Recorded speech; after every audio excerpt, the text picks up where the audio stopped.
Thank you once again for joining us for the Agency Navigators podcast. I'm Ro. I'm Don. And today we've invaded his space. It's about time we put him on camera. Mark Rodgers. Hello, everybody. Trailstone Insurance. Yeah, thanks for being here. Oh, thank you. Yeah. From New York all the way over here to Colorado in the snow. In the snow. We have snow in New York. We have snow here. We are truly snowbirds at this point. So today we're really going to dive deep on our relationship, but really the whole fractional CFO experience. You've been with us a long time now.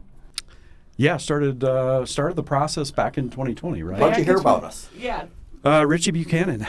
He was. I met him at an event someplace, IAOA or something. But anyway, he started bragging about the help that you guys were giving him, and in 2020, I think I reached out probably in September of 20. I think is when we started it, and we had just launched a bunch of automation in 2019, and in 2019 had about $7 million of premium and about 7 people involved in the agency. And in 2020, I think we wrote about $6 million more of premium, so we almost doubled, and added another 10 or 12 people. And I started to freak out because I'm trying to sell and I'm trying to do all this other stuff. And Richie's like, you need to call him. So that's what I did. And I remember that call well. And I'll share with you my initial impression. From a CFO perspective, I talk to a lot of agency owners, and 90% of everything that goes on with an agency from one to another is very, very similar with just some small differences. But when I talked to you, it was, he's doing a different model. He's got a different idea. He's got growth plans that are not typical. And you had a functioning model that was quite different from every other agency that I was aware with. A very different model. Absolutely. And I want to interject a little bit about our processes. We never sell on the first call. We have this relationship building process, and we do an assessment. And I went back and looked at those assessment notes. And in quotes, Mark calls himself that it's the heart of a teacher. That's our sales process, yep. And it just resonated with us, and I knew there was a kindred spirit. Yeah, so heart of a teacher, I don't want to sell anybody anything. I want them to ask us. Now, that doesn't mean we don't gently push and have that heart of a teacher. So everything that we were doing in 2019, 2020 was really, we'll get back to the model in a minute, but bringing on 1099s, and most of them didn't have any insurance experience. Yeah. And so I'm teaching them how to sell insurance. I'm teaching them that heart of a teacher model. And the whole goal was educate somebody to the point where when they're done with the interview with us, they say, wow, I never knew that about insurance, or I can't wait to get the quotes back because you guys asked me questions that nobody else has, or you've educated me differently.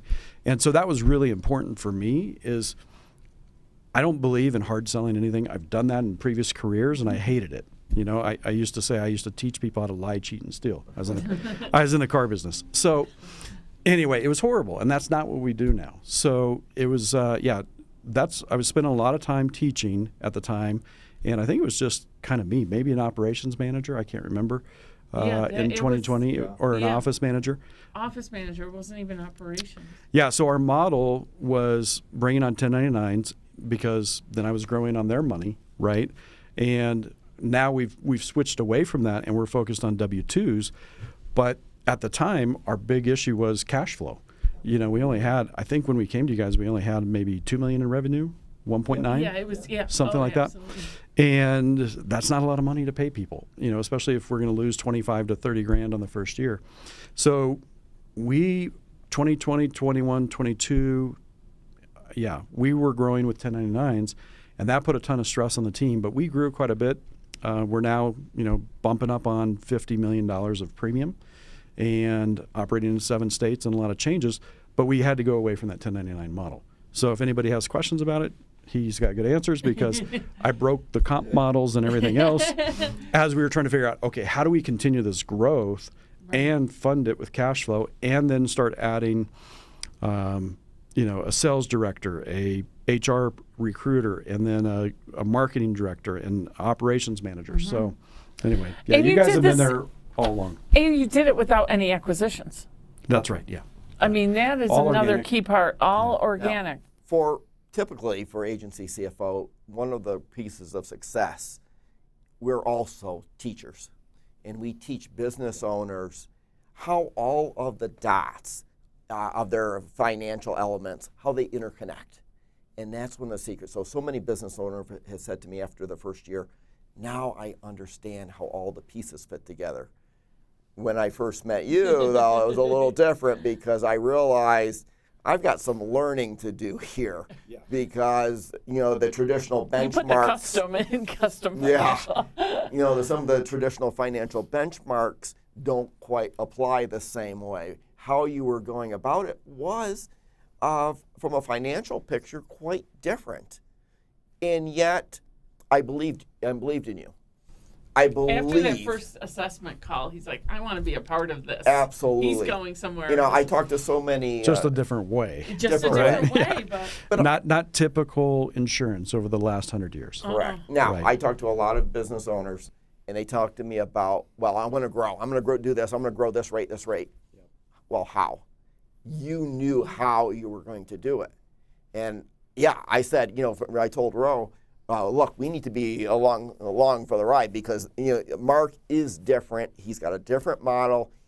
I believe he's going to do what he wants to. He's going to succeed in reaching these lofty goals. Yeah, any sales organization, right?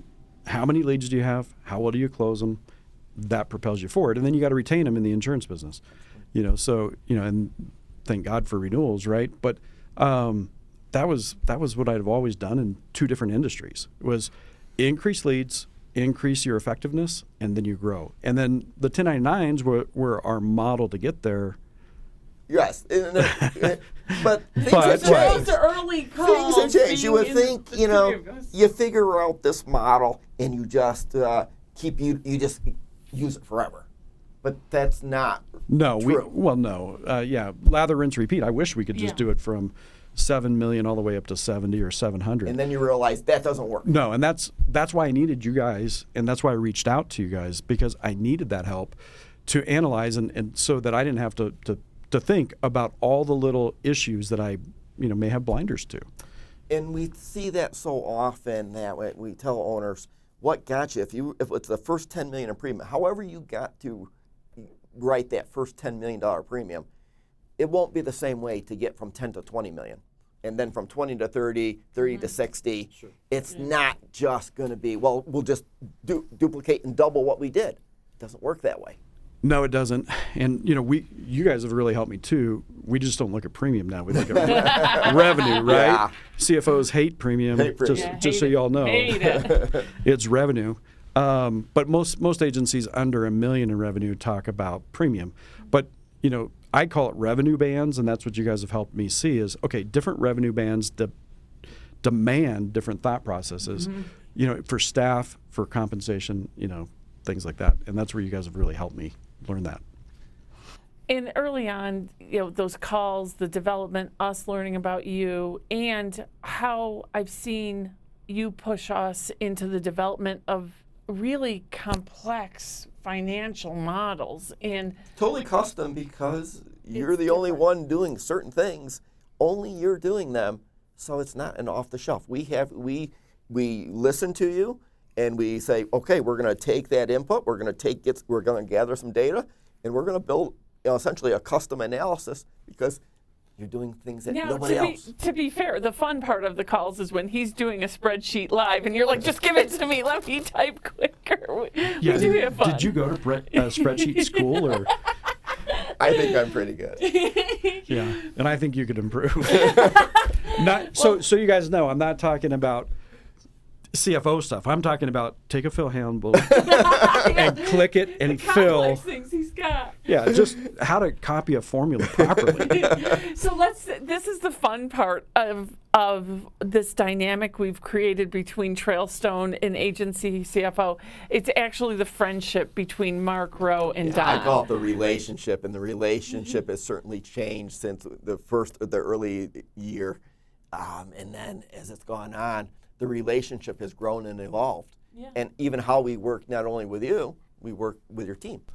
Yeah, so I mentioned before we've been adding people to the leadership team, and so we do that monthly operating review call, earnings, and the whole team is on there because I want them to know what's going You on. are so transparent. Yeah, and sometimes that's good, sometimes that's bad. You see how mature a leader is when they know how much you make, and they can be upset about that or whatever. But so we do that monthly operating review call, earnings call, and then there's another call where, and then many times I call you in between too, but Or two I'm calling scheduled you yes. okay, Mark, wellness check. Yeah, no doubt. Yeah.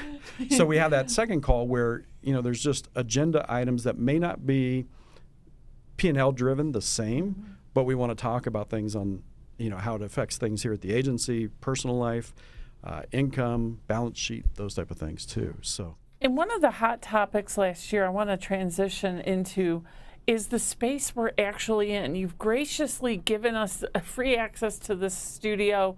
We're loving our time here, but there is a huge backstory to all of this. Yeah, when we started, I was in about 3,800 square feet, and we wanted to move out of that model of the 1099s because they were all remote. But we couldn't teach them to do what we wanted. We could teach them, but we couldn't force them to do the heart of a teacher process, as you brought up. So that was a big deal to say, okay, if we're going to move to W-2 producers, if we're going to move to account managers in-house, I need space. Yeah. And so in the same building, 4,000 square feet came available, and it was intimidating. We were going to be doubling our rent, and if you guys hadn't... You had to lock it in for so many years. I mean, it was... Yep. And so then we were able to put some financial analysis to it. That was great. But then we just talked through, okay, what is your trajectory? What are you going to do with this? Are you actually going to fill it out? Are we going to make a studio like this? Yeah. Those type of things. And so, that's, for an entrepreneur, a lot of times it's lonely, or a business owner is lonely because they don't have that resource. And, I tell a lot of insurance agency owners especially, hire a fractional CFO, and obviously I'm plugging you guys, or as you've said, you're honorable competitors. But anyway, you need that help, and because you can't juggle all these balls, especially most people truly don't understand their P&L and balance sheet. You guys do, and so you have that there, so we don't have blinders that we make mistakes that could cost your agency its livelihood. Business ownership is lonely, and I'll say it out to the world. I'm blessed to have a partner. It cuts down, having your spouse be your business partner takes away a lot of that. Having somebody to talk to, we have each other to talk to. Most agency owners don't. When I started RD Advisory Group, I left, the story, left full-time paying jobs to go out on my own with my MBA. And yet I still, even though I was a sole proprietor, I had you to bounce ideas off of. It was so rare that when we had the opportunity to grab them and launch the Agency CFO, and we are officially Agency CFO, all encompassing now, the concept of just having someone there and how we've tried to transmit that and open it up to our agency owner partners. Yeah, a lot of times I've been in other industries with a full-time CFO, and I still didn't have the same relationship. Yeah. The relationship, okay, yes, the numbers were presented, and we had earnings calls and those type of things, but being able to interpret that and know the backstory behind everything that's happening in the agency and my personal life, that's huge as well. So you guys are helping. Owner's mindset. Yeah. So, a lot of times I talk to a lot of other business owners, not just in insurance, and they're lonely, and I same thing. I say, and lonely maybe is not the right thing, but you feel like you're on an island. Absolutely. Yeah. Very common. So the two important points from agency CFO perspective about what we consider to be success. One is we don't want you losing sleep over your financials.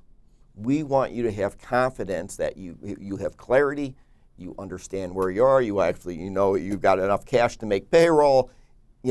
I don't want any owner to be losing sleep. Right.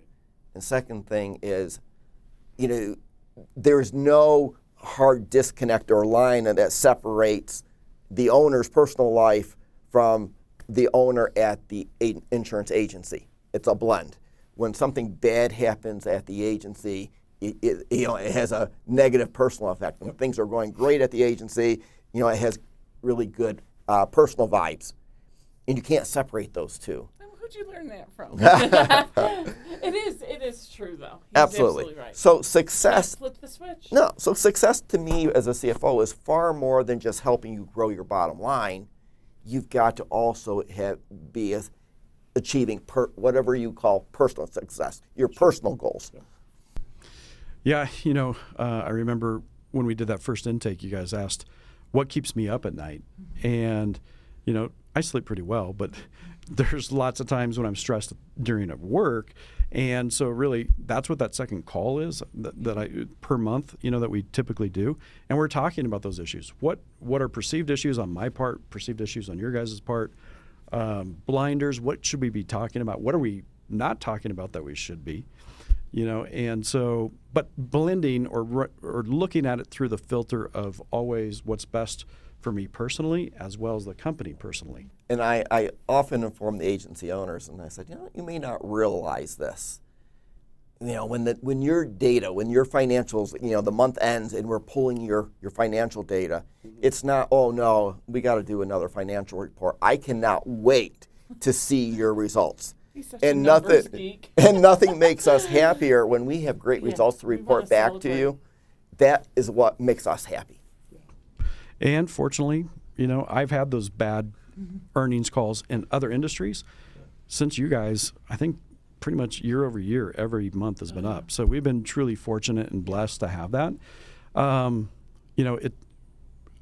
don't want it to happen, but when we start going backwards in revenue, that's when I'm going to need even more help. Absolutely, absolutely. And, we are there and agree with you. And oftentimes, one of the things that we provide to our agencies is sometimes accountability. And sometimes we have to give them a wake-up call or a push, or we wave the pink flag, and if nothing happens, we wave the red flag and say, hey, got an issue here. And then sometimes, this isn't a Roe or Don original, I think it was Lee Brower. We've had those conversations. You're looking forward. Let's measure backwards. It's okay. We will boost up in those moments. Absolutely. Now in March, you did come to see us. It actually was the first time we met you in person, which was so cool. Yeah, what, 3 Years in, via Zoom? via Zoom, and you came and visited us as we were at a rental house for the winter, and brought your lovely wife. But one of the cool things is you were watching us work. And watching us innovate and be the entrepreneur.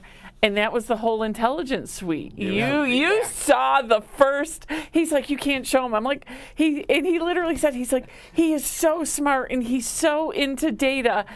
Are you sure you want to show him this? Right. Yeah. And I was like, absolutely, let's show it to him.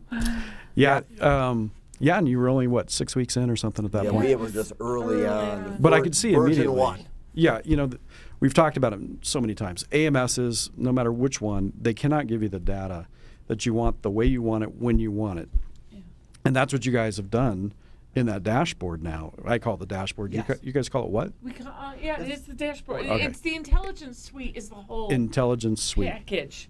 The dashboard Okay. is a part of it. So I call it the dashboard. But anyway, now I can dissect what's going on in my business and see by state, by line, revenue, premium, mono, whatever. I can see it all there, and you guys can slice and dice it however I And need. he kept promising you, I will figure out your AMS. I will. Absolutely. Yeah, And we have. We've become very good at regardless of the AMS. Yeah. One of the most challenging, by the way. So it was a challenge, but we conquered it because it's so important. And every time we stand up a dashboard, in a few minutes we learn, we take a big step forward in understanding your agency. And we know that our owners are going to have the same experience because for the first time, within 5 minutes, a click here, click here, click here, you can see your book of business from so many dimensions that it would have taken you months to understand. Now you can do it in minutes. I love the pre-builts too, where I can just click the buttons rather than, we have other systems, there's SQL databases, and you have to select these things, and that's how you get the report. Well, you can just program everything, click the button, and you see it instantly, truly instantly. We know from a number of perspectives the metrics that probably matter to you most. And they're similar across most agencies. So we've pre-built those, so you don't have to build those. We know you're going to want to look at revenue per policy or premium per policy or policies per client. We have those pre-built.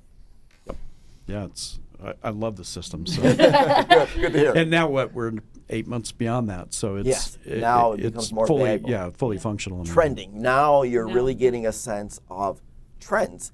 And what we've seen at Agency CFO is that agency trends are crucial because once they are established, they kind of stay on trend until something big happens to get it off, to change that inertia. Yeah, and if you don't know, how can you change in the first place? You know, people say, how do you hit a target that you don't even know is a target?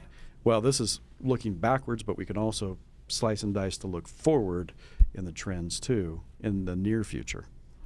And I can't wait for a future episode to give updates on all that we've accomplished together, because this is truly just such a great relationship, and we just really, really are just so grateful and blessed to be here. First, physically in person. This is awesome. We get to see you in your home state. Mm-hmm. Yeah, like I said, with snow, we're going up to Estes Park today for the retreat, and so that should be fun too. So thank you for allowing us the use and for joining us. And I have to say, my impression of you was right on. I believe that you would do it, and I'm so proud to be a part of this. Yeah. Well, thank you guys for the help. I wouldn't be here You're without very you. welcome. That's what we're here for. Thanks, guys. So as always, thank you everyone for joining us. We truly appreciate all of you. Feedback, roe@agencycfo.com. Just reach out to Don at AgencyCFO.com. We are here definitely to make the industry we love better. All right. Take care. Be financially well. Bye.